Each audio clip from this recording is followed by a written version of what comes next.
Imagine a high-tech bank vault. It's built to be entirely impenetrable to robbers. But what happens when the robber is the bank manager and they are, already locked safely inside? Right. That is a terrifying scenario. Yeah. So, okay, let's unpack this. Because that is exactly what happened on Germanwings Flight 9525.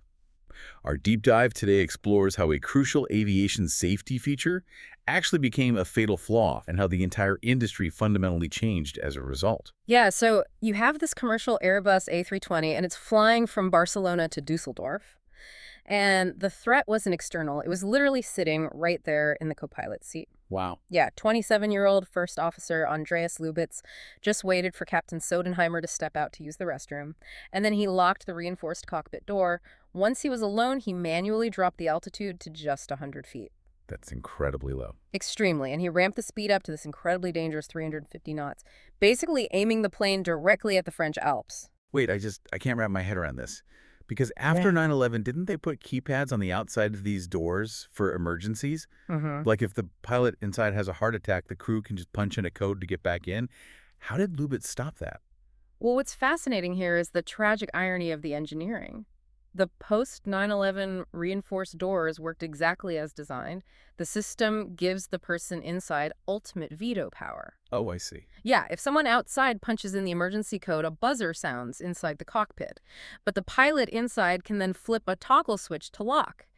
And that completely disables the outside keypad for 5 minutes. So the ultimate security measure designed to keep terrorists out just doomed the 150 people on board. I mean, the captain was literally taking a crash axe to the door while the passengers watched. Exactly. And the physical mechanics of the door worked perfectly, which really leaves us looking at the human element. Right. And here's where it gets really interesting. It's like installing a state-of-the-art alarm system, but legally requiring the watchdogs to wear blindfolds. That's a great way to put it. Lubitz had this documented history of severe depression. But months before the crash, he started experiencing these terrifying psychosomatic symptoms. He actually thought he was going blind. Oh, wow. Yeah, he was seeing halos, flying insects, and he was even waking up screaming in the middle of the night that they were going down.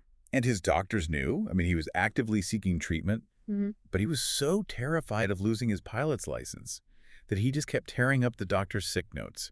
He was going to work as if everything was totally fine. Why didn't his doctors just pick up the phone? Well, this raises an important question about the deadly clash between individual medical privacy and public safety. Germany has incredibly strict medical privacy laws.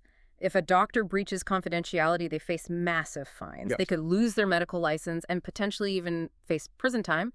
So they were legally bound to stay silent. They couldn't just call the airline and say, hey, do not let this man fly. So what does this all mean for you listening right now? Like, after hearing all this, how are you supposed to feel safe stepping onto a plane tomorrow? Right. Well, if we connect this to the bigger picture, this tragedy forced an immediate overhaul of aviation rules. Because Lufthansa and the FAA had both missed earlier red flags on his medical forms. So to ensure this doesn't happen again, authorities mandated the two-person cockpit rule. Which means if a pilot leaves for the restroom, a flight attendant must step in. Exactly. It's not that a flight attendant can fly the plane, but it creates a powerful psychological deterrent. A suicidal pilot is just far less likely to act with an audience watching. And they also tackled that medical secrecy issue, right? Doctors are now explicitly required to break confidentiality and report to aviation authorities if a pilot's mental state threatens public safety. They are, and to prevent pilots from just hiding their symptoms out of fear, they instituted peer support programs. Now pilots can seek help without instantly losing their careers. That makes a lot of sense. And amidst all that systemic change, there is also a deeply human element to remember. Captain Sodenheimer's widow, Annika, actually turned her incredible grief into a charity for traumatized children. It's a profound light emerging from an incredibly dark event. To wrap this up, an unimaginable act exposed terrifying loopholes in both physical aviation security and medical confidentiality. The vault door kept the threat inside, and strict privacy laws kept the warning signs hidden from the world. Which really leaves you with something to consider the next time you rely on an expert's steady hand.